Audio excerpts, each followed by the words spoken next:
Right. My name is Ellen Story.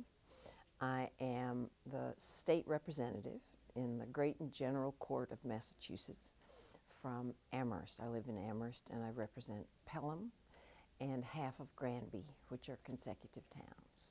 Great. So I want to dig right into this topic. Could you give me a little bit of history? You've been around this bill now for a Long good time. long time. Yes. Could you kind of talk me through just more or less where it started? And then afterwards we'll talk about kind of why. Yes. So we'll talk Yes. about It started with, I think it started when we were focusing so much on school bullying.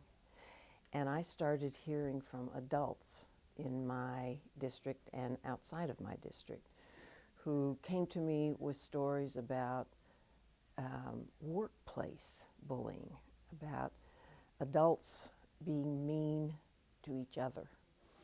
And so I decided that was certainly a legitimate area to focus on. And so I filed a bill about workplace bullying.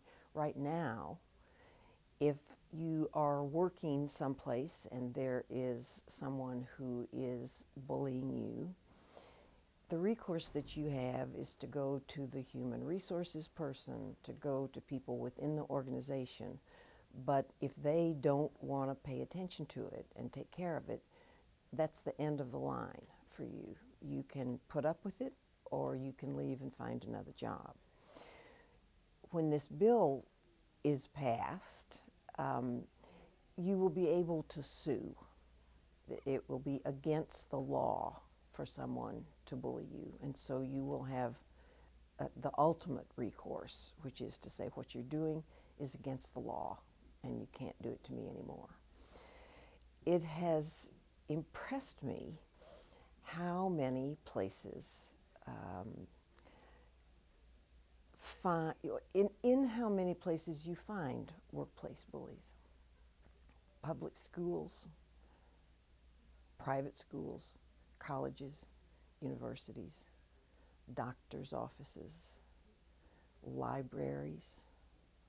I spoke at a statewide convention of librarians in Worcester a couple of years ago. I led a workshop on workplace bullying. I was amazed how many librarians talked to me about their own personal stories. I've decided that workplace bullying can take place in any office so long as there are at least two people. It is still amazing to me that people need to be mean to each other, and that's exactly what bullying is. When I first started filing this, I got feedback from people who said, "Oh, you can't define bullying. We can't do this. It's much too broad." And a couple of people said, I had someone who worked for me who I was wonderful to, and she objected because I didn't praise her all the time.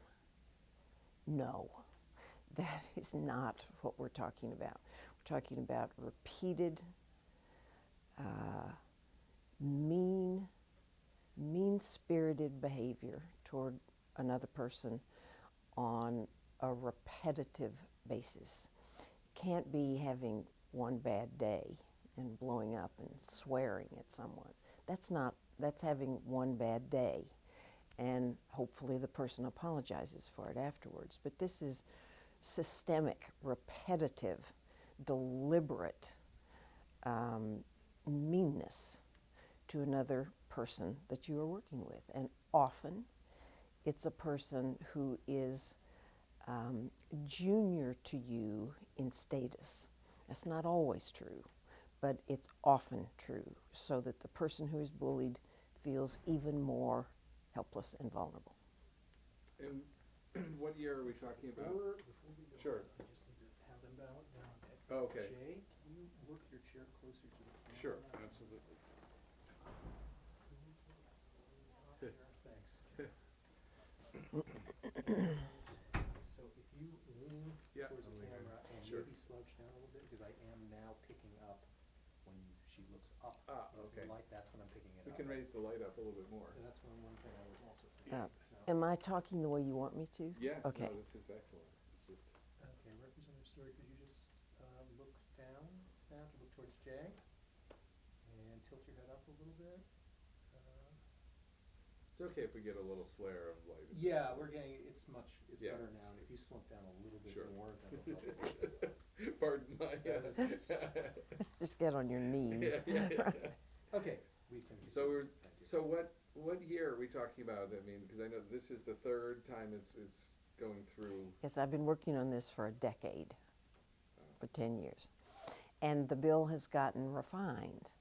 We have had a lot of people vet it, and we have distilled it to the way that we think it is most likely to pass.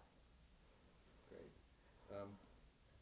I have I went to the hearing and listened to a lot of testimony. I've talked with other people. Their stories all seem different in many ways. Some are teachers, some are in healthcare, some, welders. And I mean, could you talk a little bit about the variety of people that this affects and impacts, and how their stories might be different, but there must be some things that are similar. Yes. And the people that I have heard from mostly are people that would know to talk to a state representative about this. So I have not heard from many people in the construction industry or taxi cab drivers, or I'm sure that this happens in every single place of work. But the ones that I have heard of are the ones that it would occur to them, or who would notice that I have filed this bill. And I've had people from Vermont and from Connecticut who drive hours here to tell me their stories. There's nothing I can do for them. But I think talking to someone who has an office in an important building and who has a title and who listens to what they're saying makes them feel much better, makes them feel heard in a way that they haven't been. I've also heard from families that it's not just the person who's bullied that suffers, it's the whole family that suffers. It is toxic. It can poison everything else that's going on. If there's someone in your workplace who you know is going to be mean to you tomorrow and the day after tomorrow. So it's a very wide variety, and I'm convinced it's in every workplace. It's potentially in every workplace, a hair salon, any place. And right now, it's purely up to the prerogative of the employer. Yes. Why would you say that that's not enough? A lot of employers are not trained in dealing with difficult confrontational situations. Personnel situations are difficult, and it's much easier for them to ignore it altogether than to try to confront the bully and the person who's being bullied. It's easier just to pretend that it's not happening, or to say, you're imagining this, or, oh, that's just how he is. And quoting one of the people who testified, they said frequently too, the fish stinks from the head down. Yes, yes. There was just a case in South Hadley, which is out in western Mass, at a municipal office where there had been such bullying going on for years. One of the men who worked there had gone so far as to follow another man around with a 2x4,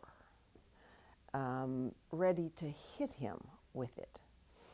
And they were responsible to a board, and the board is a volunteer board. The board didn't know what to do about this, and it was easy to say, I'm sure it can't be that bad.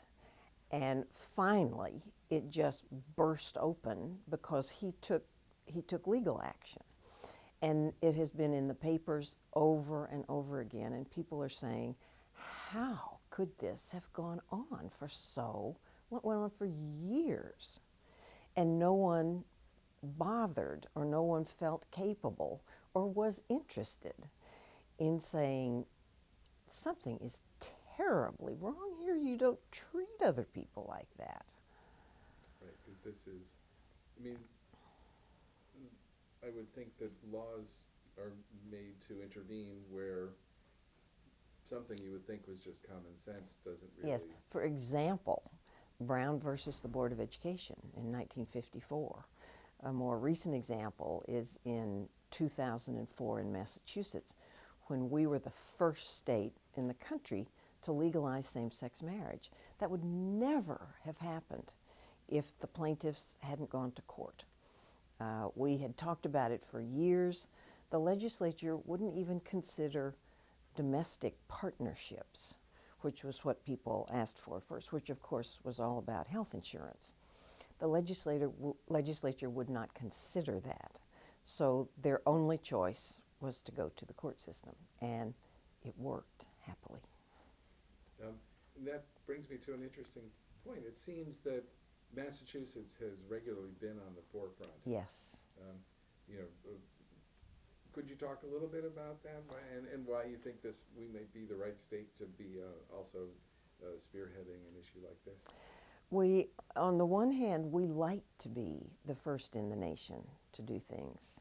That was certainly true with healthcare reform.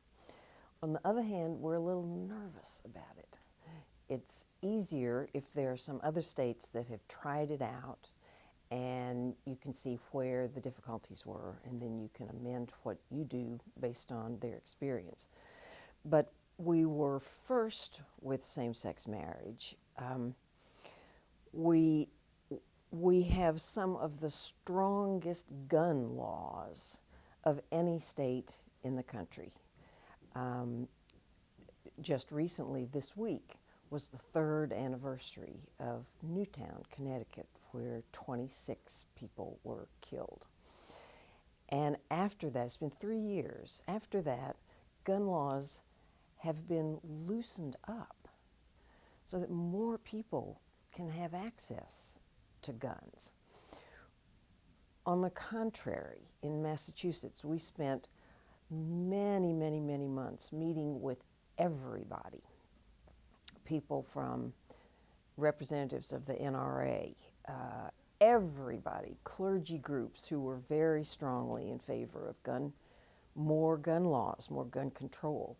And we came up with one of the strongest bills in the country, which I feel very proud of, and Speaker Robert DeLeo is also very, very proud of.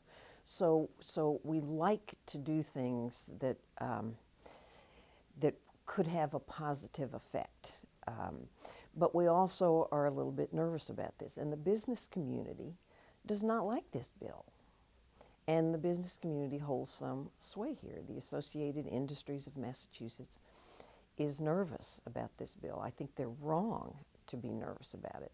I think if there were a good bill in place, and if people knew it, and employers would have to let their employees know what this new law was, I think there would be less of this that goes on, and work would go much more smoothly. And if it didn't, then you could fire the person that was causing all of the difficulty and the turmoil in the office. Yes, it seems that from what I've read, and maybe you can elaborate on this, that overall the opinion is that businesses will lose less money, earn more money. Exactly. And there will be less turnover. Turnover is extremely expensive for businesses to have to deal with, to do the hiring process, to do the training process, etc. It's in everybody's interest to have a smooth, harmonious workplace. It doesn't mean you have to love each other.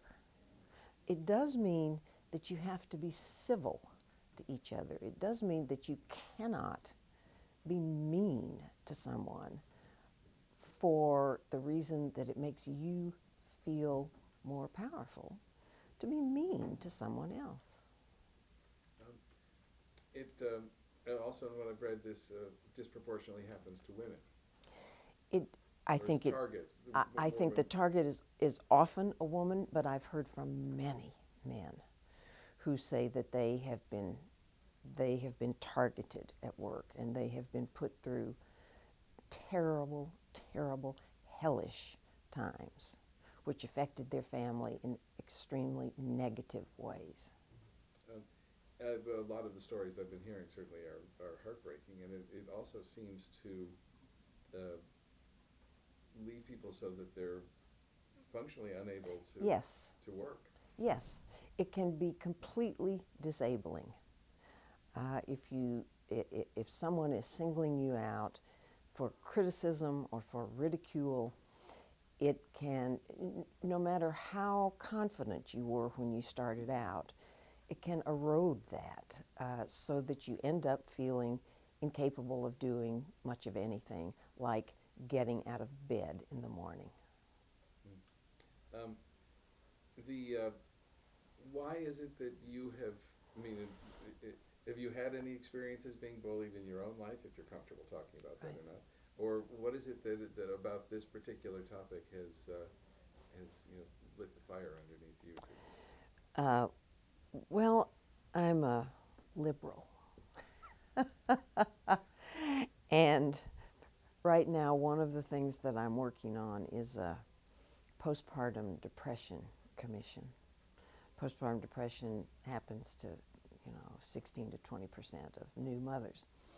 I myself was not, I am not a survivor of postpartum depression with my 2 children, but I have a very good imagination, and I can imagine what that would be like.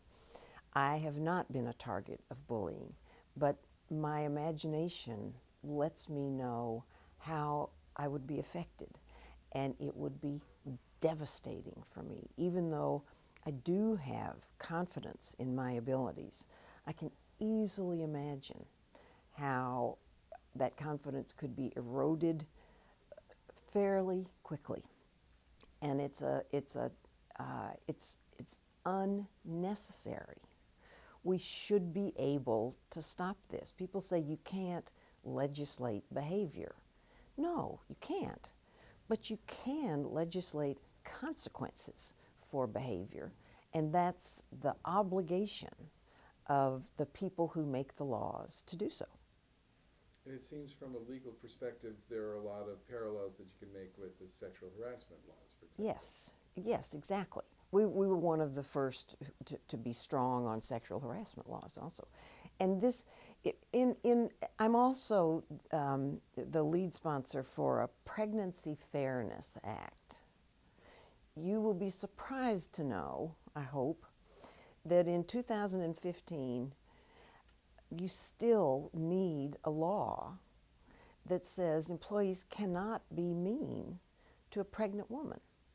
So that if she is, say, working as a cashier in a college cafeteria, and her doctor tells her she can't be on her feet for so many hours a day, if she asks for a stool to sit on where she can completely competently do her job, she can be told no.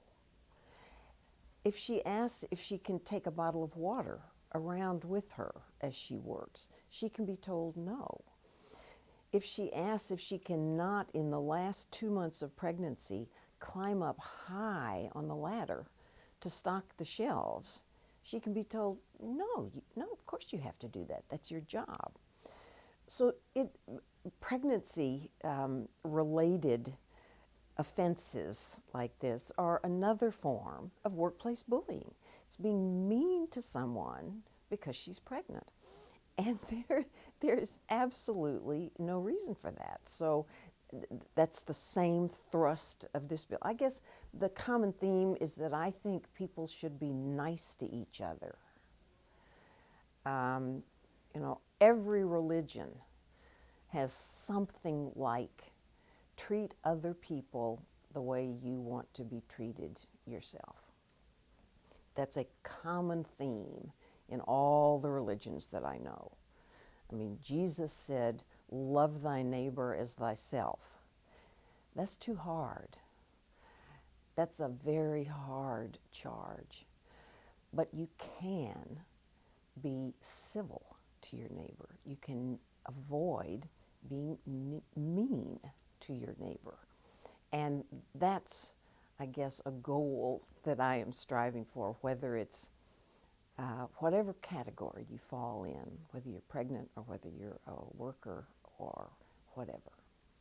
And we're not talking about people being civil to people backyard to backyard. We're talking about a situation where the target doesn't have a choice about being where they are. That's right, and where the target spends more time than any other, more awake time than any other place in his or her life. Yeah. If we could shift a little bit to help understand the process. Yes. The process of something becoming a law is a very important part of this arcane. document. Well, yes, but it's also something that people, I don't think have any, I certainly know that I don't. I've been working on this Yes. and trying to research this now for quite a while. Could you talk me through a little bit of how this Yes. process works? At the beginning, we have 2-year sessions. And at the beginning of every session, we all file bills. And there are between 6,000 and 8,000 bills filed. Some are very similar. And maybe 200 pass in the 2-year session. So most go nowhere. The bill has a hearing. There are joint committees. The bill has a hearing, which takes a while for that to be scheduled. It's a public hearing. And people from the public come and testify in favor of or in opposition to the bills that are being heard. And you know beforehand what bills are going to be heard by the committee. And then the committee decides to vote on whether to send this bill out with a favorable recommendation or with an unfavorable recommendation. And what happens most often is nothing. Is the bill, nothing happens. It just stays put, and so there's no chance for it to move. But if it gets a favorable recommendation, then it has a chance of coming to the House floor for a vote. And bills always come to the House first, and they go from us to the Senate. And it is the Speaker of the House and some of his advisors and the chair of the Ways and Means Committee that decide what bills come to the fore. So we're in that process now. We've had a hearing. We are now, there was a favorable recommendation. We are now waiting to see if this bill can get to the floor for a vote.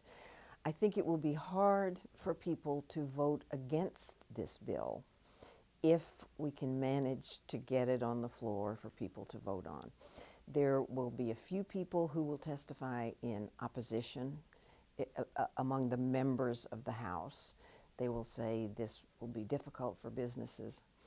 But I think once people have the text of the bill in front of them and they have read it and understood it, they will realize there are tremendous protections for employers. You cannot do this in a frivolous way. There's much documentation. This has to be, this is serious. This is serious. And so that's what I'm hoping, is that it does come to the floor for a vote and that we vote it overwhelmingly in favor of it. And then it goes to the Senate where the same thing happens.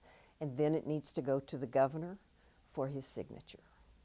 In terms of time frame, so there is a legislative schedule. There are also, when, I'm not exactly sure where the schedules fall between, you know, where we are with the, could you help me understand Yes. some of that? We are all legislators are elected every 2 years in the even-numbered years. And there are 200 legislators for about the 6.5 million people in the Commonwealth. There are 160 representatives who represent about 140,000 people. And there are 40 senators who represent 170,000 or so. So each senator has several reps in his or her district. And we are right now on a break because of the holidays. We will come back in early January and start up again.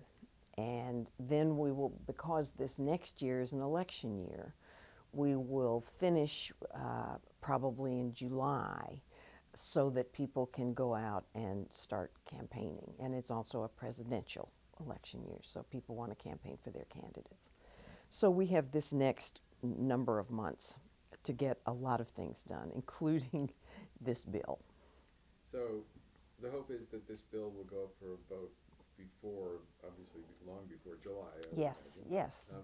If it doesn't, if by chance that does not happen, where does It, that leave you? it will be filed again.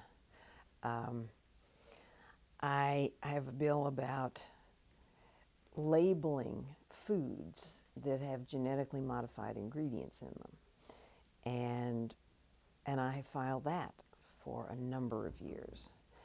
And we, out of the 200 legislators, we have 154 sponsors, co-sponsors on this bill. We had a wonderful hearing. Many, many people spoke. And we are now waiting to find out if this will be able to come to the floor for a vote. So sometimes you amp up the pressure. You get these 154 co-sponsors to start asking the people in charge in their chamber to bring this to the floor. And sometimes that works, and sometimes that backfires. So there's no one, ready way to do this that always works. It's based on a lot of things, including personalities. We're good. The other thing is that with a lot of interviews I've been doing, that are not of people that are targeted, this seems to be an issue that's still way off people's radar. It is. And frequently It at the end of is. the interview, someone will say, "Oh, now that I start thinking about Right. it, could you talk about how do we get this onto people's radars?" You get this onto people's radar by talking about it, by making documentary films about it, by getting as much publicity as you can, that this is not normal behavior. This is not what you should expect when you go to work. The same thing with the postpartum depression. It's a shameful thing to talk about, and women who are having terrible thoughts about their babies think that they are the only woman in the world that has ever felt that way, and that they must be the worst person in the world. No. So we're always looking for famous people to acknowledge this. Brooke Shields, who had every advantage in the world and had a wanted baby, was ready to throw her baby out of a penthouse apartment building. And she talked about that publicly, and she was treated, and then she was fine. But her career suffered because she talked about it. She was thought of as damaged goods, and she lost a number of advertising contracts that she had because people didn't think she was suitable to represent the cosmetics company or whoever it was. It's the same with workplace bullying. You're ashamed that you're being made to, that you're letting someone treat you like this. You ought to be able to stand up for yourself and fight back, but you can't. And it's embarrassing. It's embarrassing to the point of being ashamed. You don't want to talk about it. You don't want to talk about it to your spouse, to your friends, certainly not to your children, because you have been put in a very vulnerable position from which you can't figure out how to escape. Right, and certainly right now, there's absolutely no legal. No, no, it's up to Recourse. you, right? Is there something that we haven't covered? Is there something you'd like to say? Is there, you have the camera and the audience. Right. Is there? I think the more people that can come forward, especially people who have successfully negotiated out of a situation in which they were bullied, the more people that can talk about this exactly the same way with postpartum depression, then people will feel, it's not just me. I'm not being picked on because of a particular weakness that that person perceives in me that I didn't even know I had. This is completely different. This happens all over the place, all the time, to good people, to people who are good workers and good people. It's not just that there's something wrong with you. And I think that's a message that the more people who receive that, the better. That's great. The only other thing I just was, you had talked a bit about this coming out of schoolyard, school bully. It seems to me that some of those schoolyard bullies have found a home in business. Absolutely. And- Children, it's a complicated issue because often children who are bullies in school have been bullied. They come from difficult family situations, and they have been treated in an unpleasant way in their families. And so they come to school and take it out on another school child. And if that is not dealt with, if that's not stopped, it just